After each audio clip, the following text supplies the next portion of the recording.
kebahagiaan dalam keluarga. Saya mengambil tema dari Mazmur. Ada yang bawa kitab suci atau bisa dari Mazmur 127 3 dan 5. Lalu Romulius menambahkan 1 Petrus 3 8 sampai 12. Ini menjadi pedoman kita di dalam Advent Recollection kita pada pagi hari ini. So, keluarga, perayaan Natal adalah perayaan keluarga. Ini sangat penting kita tanamkan di dalam pikiran dan hati kita bahwa penantian yang membahagiakan terletak di dalam keluarga. Kita bisa membayangkan, kalian bisa membayangkan bagaimana seorang ibu, seorang ayah menantikan kelahiran anak gitu. Ini sebuah penantian. Kalau kita merenungkan masa Advent, bagi saya penantian yang berharga ketika kamu dari bapak dan ibu menantikan seorang kelahiran anak. Dan ketika anak lahir, disitulah kebahagiaan terbesar dari keluarga. Begitu juga di dalam masa Advent ini saya merenungkan banyak kali di dalam renungan saya mengatakan bahwa ya untuk memahami masa Advent kita mesti meletakkan pikiran dan hati kita di dalam konteks keluarga. Karena kalau tidak meletakkan pikiran dan hati kita di dalam keluarga, susah kita menghayati masa Advent. Semacam berlalu begitu saja ya. Kalau tidak dihayati masa Advent dengan baik, ketika perayaan Natal tiba, seakan berlalu begitu saja. Kalau kita meletakkan pikiran dan hati kita di dalam konteks keluarga, kebahagiaan kelahiran Yesus itu akan membahagiakan. Kadarin anak membawa kebahagiaan. So, saya mau mengambil metodologi dari 3 hal ini. Vision, apa itu kebahagiaan, dasar biblis dan pedoman dalam mencapai kebahagiaan dalam keluarga. Lalu apa tantangan dalam mencapai kebahagiaan dalam keluarga, dan bagaimana membangun dan mempromosikan kebahagiaan di dalam keluarga. Ini berasal dari kitab suci, tidak dari saya. Berasal dari kitab suci, dan saya yakin dan percaya bahwa Tuhanlah yang berbicara kepada kalian. Pengantar, mengapa saya berani memilih tema ini dan mengatakan iya kepada Romulius mengenai keluarga, sekalipun saya tidak berkeluarga. Ya, kamu yang mengalami hidup berkeluarga, segala duka dan derita, tantangan, kebahagiaan, kalian yang lebih memahami. Tetapi bagi saya ada juga hubungan, koneksi yang saya alami ketika saya merenungkan hal ini. Pertama, pengalaman misi dan observasi tentang kehidupan berkeluarga di Filipina. Mengapa? Karena banyak sekali orang Filipina yang merantau. Jadi Hong Kong, saya tadi waktu di kereta api banyak sekali saya mendengar bahasa Filipina. Lalu kemarin ke kemana saja di bus, di bus selalu mendengar orang-orang Filipina. Jadi banyak sekali orang Filipina yang merantau. Dan saya juga punya umat waktu di Berwela, ada juga yang kerja di Hong Kong, tapi sekarang sedang libur. Waktu saya SMS dia bilang saya lagi libur romo di Berwela. Ya. Lalu berinteraksi dengan keluarga Katolik dan non-Katolik. Jadi di dalam pelayanan saya di Agusan del Sur pada waktu itu saya mendengar ya keluhan mereka, tantangan mereka, hidup berkeluarga, gitu. Jauh dari keluarga, masalah-masalah, terlebih di dalam pengakuan. Tapi secara umum saja. Ya, di dalam pengakuan itu sangat kental sekali ya. Bagaimana tantangan seorang ibu atau bapak yang merantau, bagaimana mereka mengalami kesepian, tantangan bersama anak-anak dan lain sebagainya.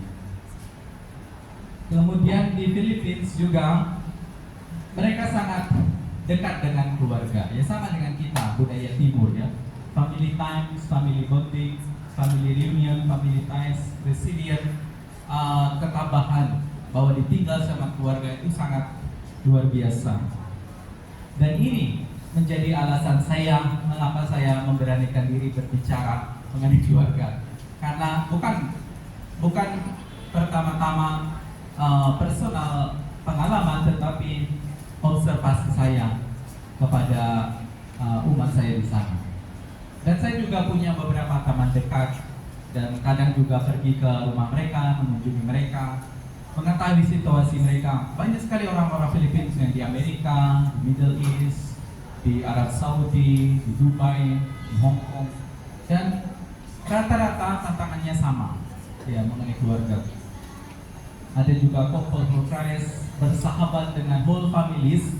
Jadi saya diingatkan selalu kalau berkenalan, misalnya berkenalan dengan bapaknya, harus berkenalan juga dengan ibu dan anak-anak mereka, sehingga mereka tahu bahwa saya mempunyai hubungan dekat ke semua, bukan hanya satu.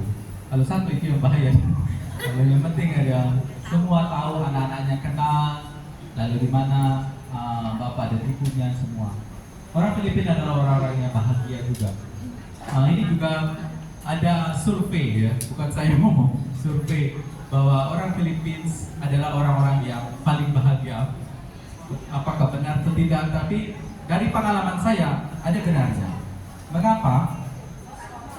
Misalnya begini, karena di Philippines kalian mungkin tahu bahwa seringkali ada bencana, ada gempa bumi, ada typhoon, tetapi mereka tetap bahagia.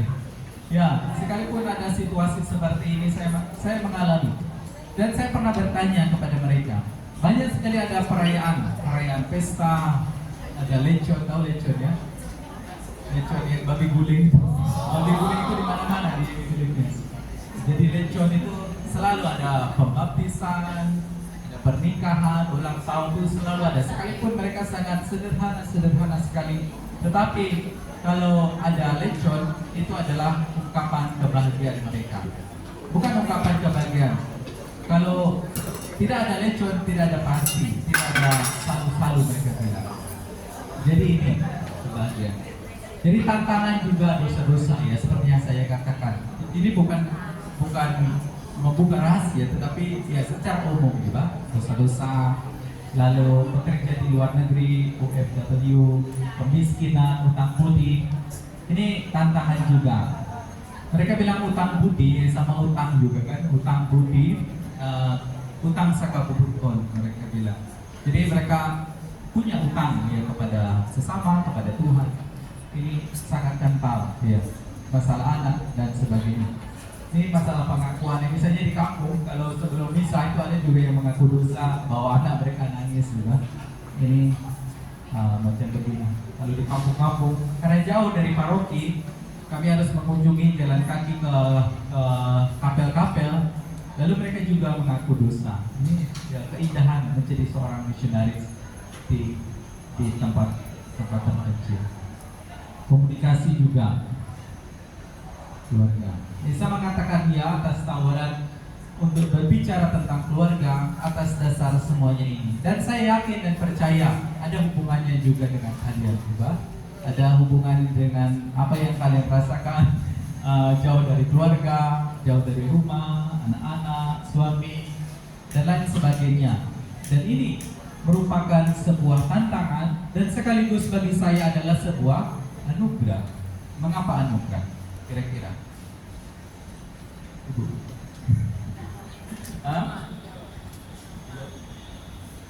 Ya, satu anugerah karena bisa berrelasi dengan teman-teman yang lain dari berbagai daerah, bisa mengenal mereka secara sifat yang natural. Ya, betul sekali. Bukan hanya sebagai tantangan, tetapi sebagai anugerah. Ya. Kalian bisa mengenal satu sama lain, kalian bisa berinteraksi, berdialog dengan sesama, dan menjadi berkat juga bagi keluarga di Indonesia, ya. Karena gaji di sini lebih besar kan dibanding di Indonesia. Di Filipina kecil juga sama dengan Indonesia, makanya menjadi berkat juga bagi keluarga. Ya, karena saya tahu sedikit tentang keluarga dan saya juga belajar tentang misiologi di Filipina, belajar tentang misi. Ya, metodologi yang saya pakai ini, yang saya katakan tadi, visi, realitas, dan action. Jadi kalau orang Filipina bilang, kalau di dalam bahasa Inggris see, judge, and act gitu. Kalau berbicara sesuatu harus punya pandangan ke depan, apa realitasnya, dan berbuat sesuatu ya. Ini yang saya gunakan supaya kita bisa memahami dengan saksama. Sederhana saja kan? Sederhana. Yang pertama dari referensi dari kitab suci tentang dari kitab suci. Mari kita baca bersama-sama. Kita baca bersama-sama. Sesungguhnya anak lelaki adalah milik pusaka dari Tuhan. Dan buah kandungan adalah suatu. Ini anak panah di tangan pahlawan. Demikianlah anak pada masa muda. Berbahagialah orang yang telah membuat penuh dan tabung panahnya dengan semuanya itu. Ia tidak akan mendapat malu apabila ia berbicara dengan musuh-musuh itu mereka. Ini adalah doa ya di dalam Mazmur. Tapi doa ini mengungkapkan sesuatu yang mendalam di dalam perjuangan seorang orang tua dan menganggap bahwa ada nilai yang terbesar kebahagiaan yang mereka alami. Yang pertama, kebahagiaan itu berasal dari anak-anak ya. Makanya saya mengatakan perayaan Paskah adalah perayaan keluarga. Perayaan Natal adalah perayaan keluarga. Karena di Filipina mereka bilang Paskah sama saja. Bali payung Paskah. Nama buah. Apa dasar biblisnya? Kelahiran yang membawa kebahagiaan.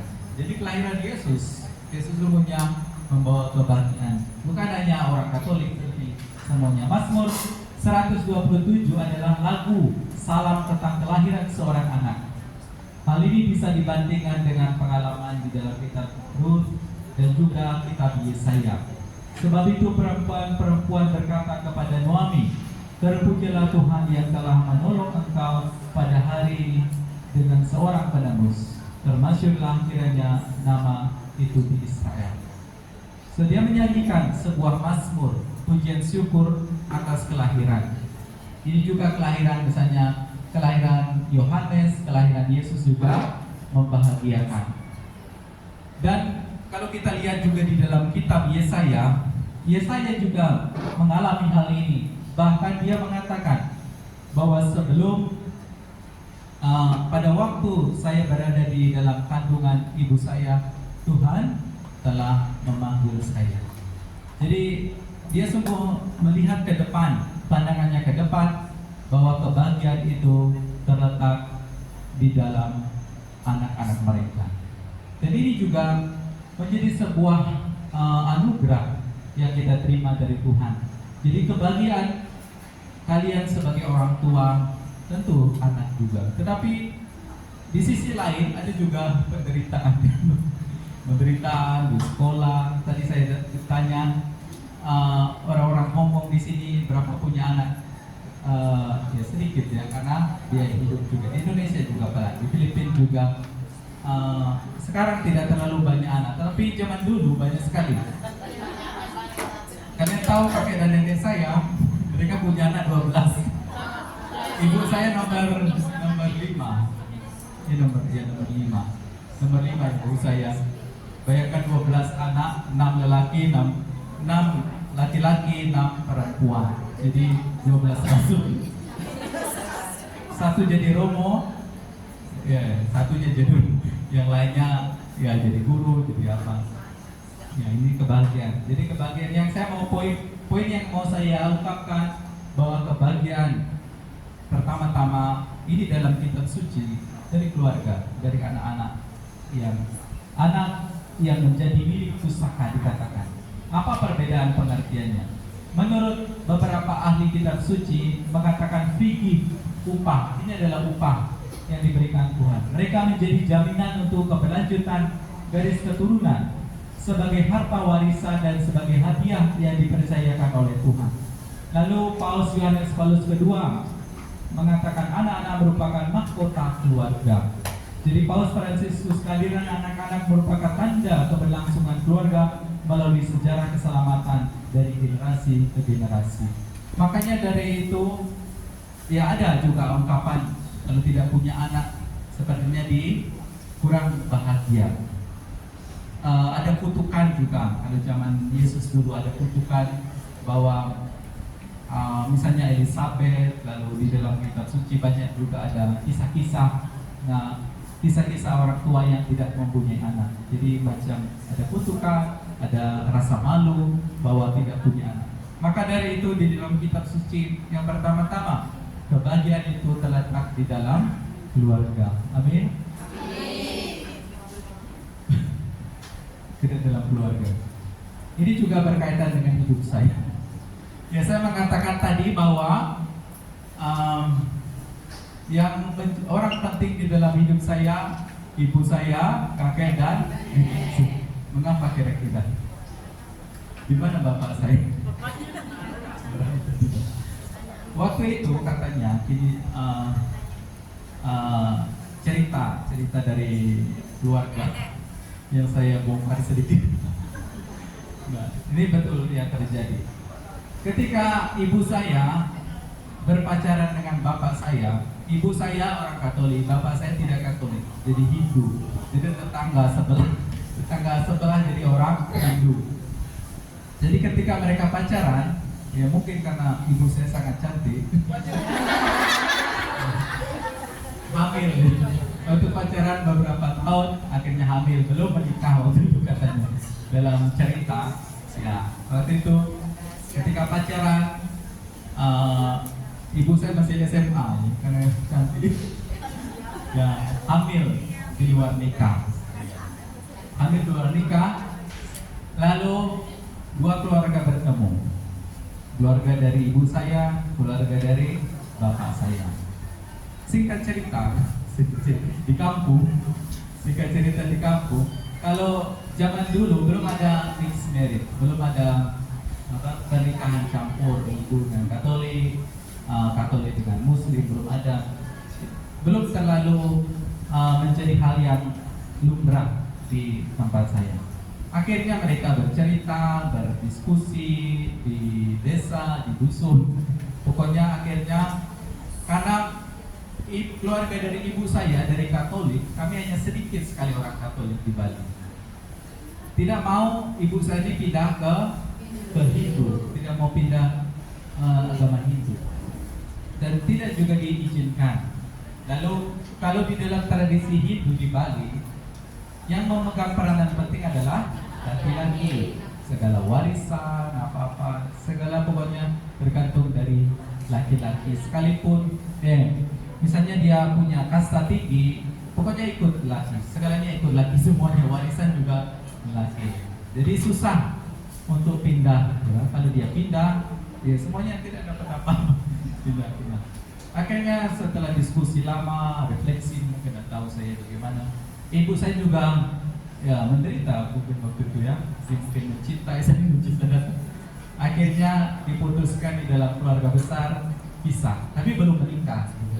Pisah, lalu mereka memutuskan, kakek dan nenek saya sangat ketat dalam agama, menjaga iman, karena dari keluarga kakek nenek saya ada juga Romo bukan anaknya, tapi Romo desisan, lalu ada juga suster. Jadi mereka mungkin malu kalau anak mereka, cucu mereka pindah ke Hindu. Lalu singkat cerita, tidak jadi menikah. Lalu diputuskan, mereka berjanji, keluarga dari ibu saya, biar kami yang merawat anakmu. Jadi saya dibesarkan oleh kakek dan nenek saya. Lalu ibu saya pergi ke Denpasar, kerja di sana. Jadi hanya tamat SMA, pergi ke Denpasar, kerja di sana, banting tulang, pokoknya kerja di merantau. Akhirnya menikah di sana. Dan waktu menikah saya sudah SD, tapi saya tidak kontak lagi dengan ibu saya. Karena saya dari kecil, dari umur 6 bulan katanya sudah diasuh oleh kakek dan nenek saya. Saya panggil mereka sampai sekarang bapak dan ibu. Ya. Lalu ya di sana panggilan itu tumbuh karena keluarga sangat Katolik, ya, sangat Katolik, mereka sangat keras juga mendidik saya. Dan saya juga diminta untuk menjadi imam, diarahkan untuk masuk seminari dan lain sebagainya. Lalu ibu saya Katolik, nikah dengan orang Katolik di Denpasar. Tetapi setelah menikah lalu punya anak satu, waktu anaknya lahir, anak ibu saya lahir, brother umur 3 bulan meninggal. Bukan meninggal suaminya.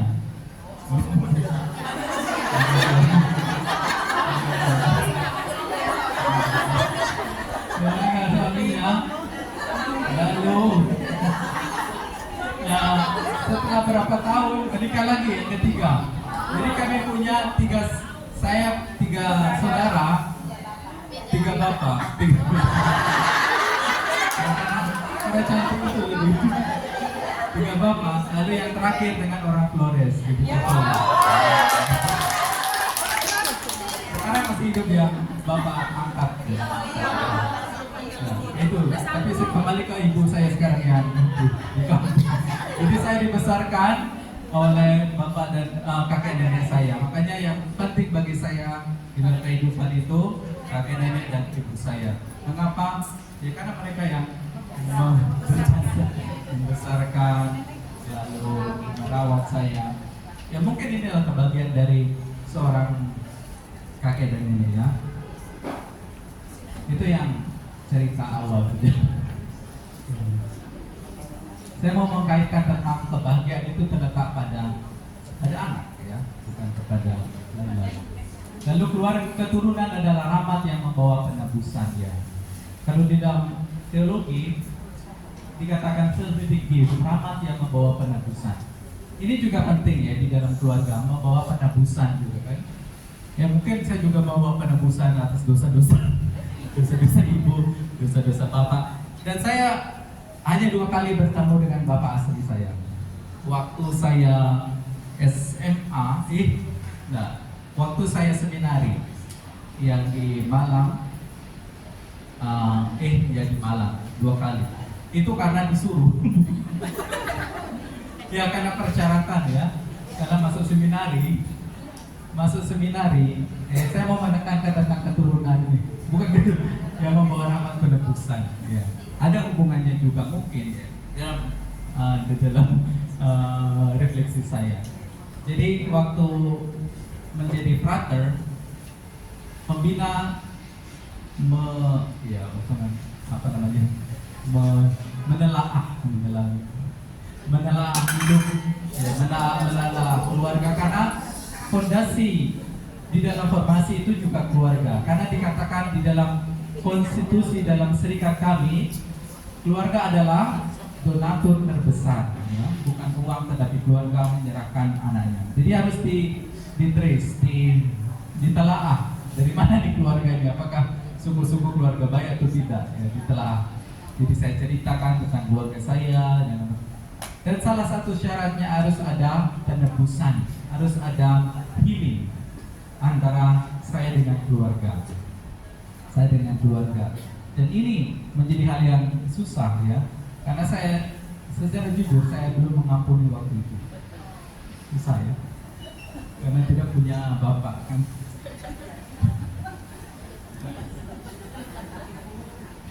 Ya.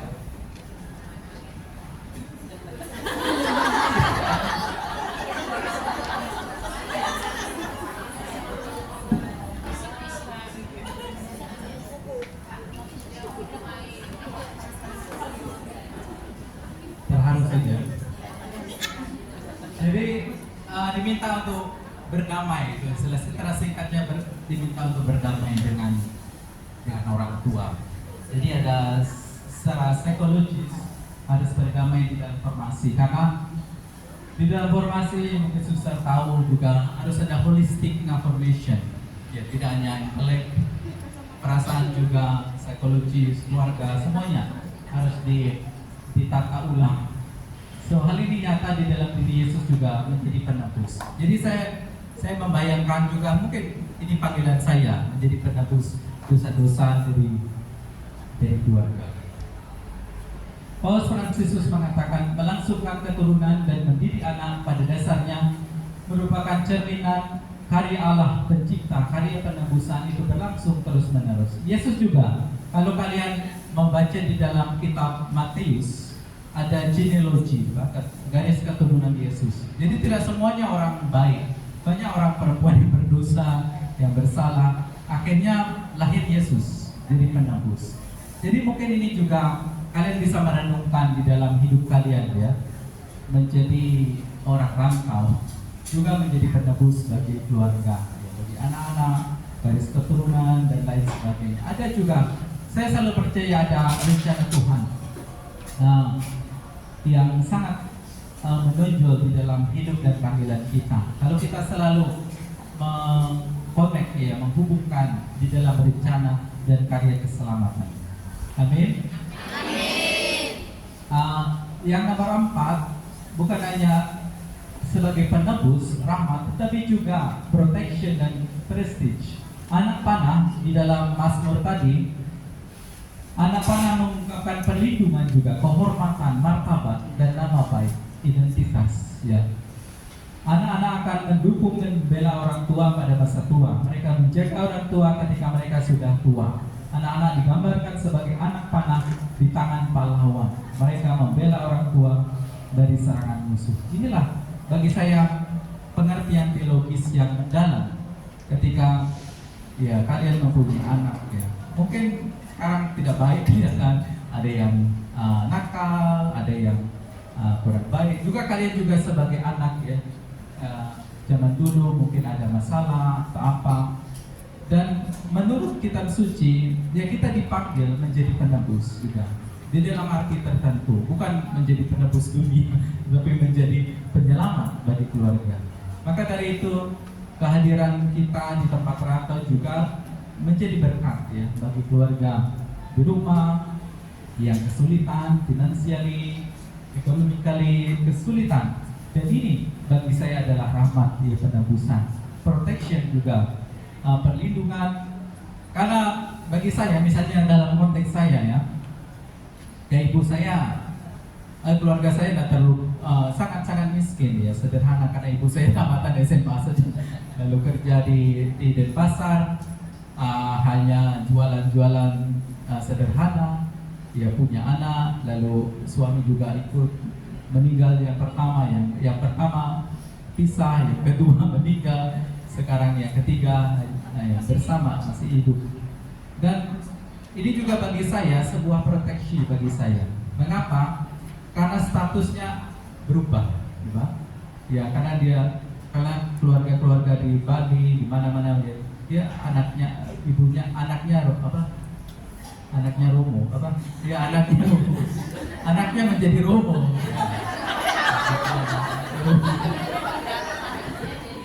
Anaknya menjadi Romo. Jadi ini sebagai prestige juga. Jadi kebanggaan ya. Jadi di sini mungkin kalian juga sebagai orang tua kalau melihat anak juga menjadi ya, sukses atau apa, ini sebuah kebanggaan juga, gitu. Mengubah status orang tua, menjadikan mereka lebih bahagia dari sebelumnya. Itu yang visi maksudnya idealisme yang kita, kebahagiaan di dalam konteks keluarga. Anak itu menjadi anugerah yang luar biasa ya, sekalipun dalam situasi apa saja, keluarga kalian, anak kalian, ada sesuatu yang Tuhan persiapkan. Itu juga sangat terkait dengan hidup dan panggilan saya. Saya merasakan hal ini ketika pelan-pelan merenungkan hal ini. Jam berapa kita istirahat? Ya?